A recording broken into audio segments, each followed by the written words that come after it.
याद आयो मलाई मनमा बाबा आमाको डर हुन्थ्यो। याद आयो मलाई मनमा बाबा आमाको डर हुन्थ्यो। सानो घर माटोको थियो अनि छानोमाथि खर हुन्थ्यो।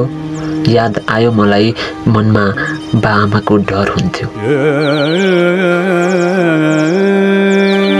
नमस्कार सम्पूर्णमा म अनिश दाहाल। आज पनि हजुरहरूको माझ हाम्रो भानु घिमिरे अर्घखाँचीको सर्जकको एउटा गजलसँगै अनिता सुन्दास बहिनीको केही मुक्तकहरू लिएर तपाईहरू माझ उपस्थित भइरहेको छु र आशा छ तपाईहरूले विगतका दिनहरूमा चाहिँ अहिले मैले लिएर आएको साहित्य रचनाहरूलाई पनि सुनेर साथ दिनुहुनेछ र उस्तै खालको प्रतिक्रियाहरू कमेन्ट बक्समा कमेन्ट गर्नुहुनेछ। सँगै हाम्रो च्यानलमा नयाँ साथी हुनुहुन्छ भने हाम्रो च्यानललाई पनि प्लिज सब्स्क्राइब गरिदिनुहुनेछ भन्दै तपाईहरुमा आज कति पनि ढिला नगरिकन हाम्रो भानु घिमिरे अर्घखाँचीको सर्जकको गजल उठाउने अनुमति चाहन्छु।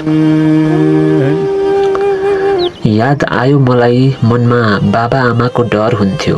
याद आयो मलाई मनमा बाबा आमाको डर हुन्थ्यो। सानो घर माटोको थियो अनि छानोमाथि खर हुन्थ्यो। याद आयो मलाई मनमा बाबा आमाको डर हुन्थ्यो। आज भोलि जस्तो होइन जताततै पैसाको चहल पहल। आज भोलि जस्तो होइन जताततै पैसाको चहल पहल। सँगै जिउन पाऊँ भन्ने परिवारलाई एउटा रहर हुन्थ्यो। याद आयो मलाई मनमा बाबा आमाको डर हुन्थ्यो। सानो घर माटोको थियो अनि छानोमाथि खर हुन्थ्यो। जमाना फेरियो कि खै मान्छे फेरियो थाहा छैन मलाई। जमाना फेरियो कि खै मान्छे फेरिए थाहा छैन मलाई। आफ्ना प्यारा हुन्थे अनि एक आपसको नै भर हुन्थ्यो।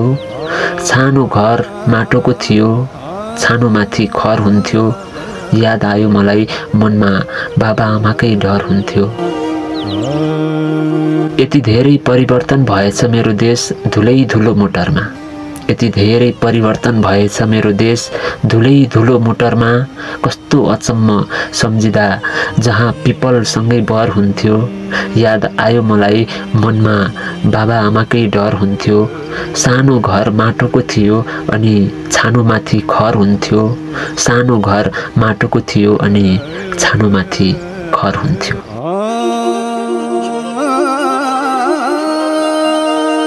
यो मिठो गजलसँगै तपाईहरुमाझ फेरि पनि अरू साहित्य रचनाहरू उठाउने जमर्कोमै छु र यति बेला अनिता सुन्दास बहिनीले मलाई केही मुक्तकहरू पठाउनु भएको थियो र अनिता सुन्दास बहिनीका केही मुक्तकहरू तपाईहरुमाझ ढिला नगरिकन सरसर्ती वाचन गर्ने अनुमति चाहन्छु।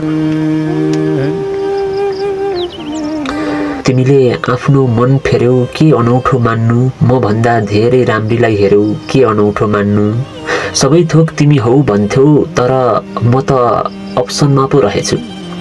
तिमीले आफ्नो मन फेर्यौ के अनौठो मान्नु। म भन्दा धेरै राम्रीलाई हेर्यौ के अनौठो मान्नु। सबै थोक तिमी हौ भन्थ्यौ तर म त अप्सनमा पो रहेछु।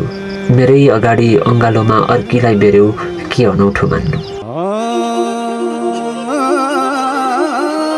जति नै प्रयास गरे पनि तिमीलाई पाउन सकिन।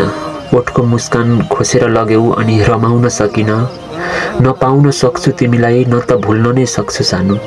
जति नै प्रयास गरे पनि तिमीलाई पाउन सकिन। ओठको मुस्कान खोसेर लग्यौ अनि रमाउन सकिन। नपाउन सक्छु तिमीलाई न त भुल्न नै सक्छु सानो। हेर्दा हेर्दै अर्कैको भयो अब त मेरो हौ भनी हक जताउन सकिन।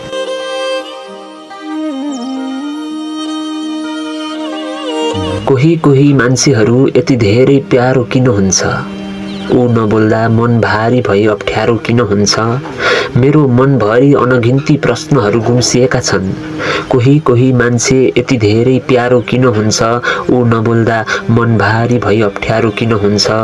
मेरो मनभरि अनगिन्ती प्रश्नहरू गुम्सिएका छन्। तिम्रो बोली नसुन्दा उज्यालो दिन पनि अँध्यारो किन हुन्छ। जति भर्दै गयो त्यति चुहिने पाथी भएर के काम। बानी खराब तर धेरै कुरामा माथि भएर के काम। फ्रेन्ड लिस्टमा मात्रै त हाम्रा पनि धेरै मान्छेहरू छन्। जति भर्दै गयो त्यति चुहिने पाथी भएर के काम, बानी खराब तर धेरै कुरामा माथि भएर के काम, फ्रेन्ड लिस्टमा मात्रै त हाम्रा पनि छन् धेरै मान्छेहरू, मैले गरेको यो पोस्टमा रियाक्ट नगर्ने साथी भएर के काम।